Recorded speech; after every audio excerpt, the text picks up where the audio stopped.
ঢাকা বিশ্ববিদ্যালয়ের 2025-26 শিক্ষাবর্ষে under graduate প্রোগ্রামে ভর্তি পরীক্ষার বিজ্ঞপ্তি প্রকাশ করা হয়েছে। সোমবার 20 অক্টোবর বিশ্ববিদ্যালয়ের ওয়েবসাইটে এ সংক্রান্ত একটি বিজ্ঞপ্তি প্রকাশ করা হয়। উপাচার্য নিয়াজ আহমদ খানের সভাপতিত্বে গতকাল সোমবার 20 অক্টোবর ঢাকা বিশ্ববিদ্যালয়ের নবাব নওয়াব আলী চৌধুরী সিনেট ভবন মিলনায়তনে অনুষ্ঠিত সাধারণ ভর্তি কমিটির সভায় এই সিদ্ধান্ত হয়। ঢাকা বিশ্ববিদ্যালয়ের এই বিজ্ঞপ্তির তথ্য অনুযায়ী 2020 থেকে 2023 সাল পর্যন্ত মাধ্যমিক বা সমমান এবং 2025 সালের উচ্চ মাধ্যমিক বা সমমানের পরীক্ষায় উত্তীর্ণ ছাত্রছাত্রীদের মধ্যে যারা ঢাকা বিশ্ববিদ্যালয়ের বিভিন্ন ইউনিটে ভর্তির জন্য নির্ধারিত শর্ত পূরণ করে কেবল তারাই 2025-26 শিক্ষাবর্ষে আন্ডার গ্র্যাজুয়েট প্রোগ্রামে ভর্তির জন্য আবেদন করতে পারবে।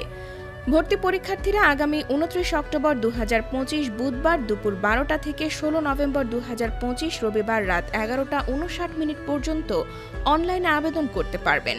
আবেদন ফি 1050 টাকা। 4টি রাষ্ট্রায়ত্ত বাণিজ্যিক ব্যাংক, সোনালী, জনতা, অগ্রণী, রূপালীর যে কোনো শাখায় অথবা অনলাইনে ডেবিট বা ক্রেডিট কার্ড, মোবাইল ফিনান্সিয়াল সেবা ব্যবহার করে শিক্ষার্থীরা আবেদন ফি জমা দিতে পারবে।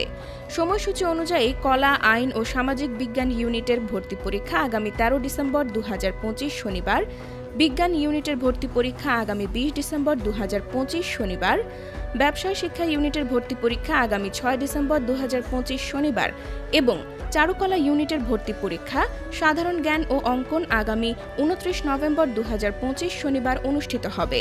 সকল ইউনিটের পরীক্ষা সকাল 11টা থেকে দুপুর 12টা 30 পর্যন্ত অনুষ্ঠিত হবে। এছাড়াও আইবিএ ইউনিটের ভর্তি পরীক্ষা 28 নভেম্বর 2025 শুক্রবার সকাল 10টা থেকে 12টা পর্যন্ত অনুষ্ঠিত হবে।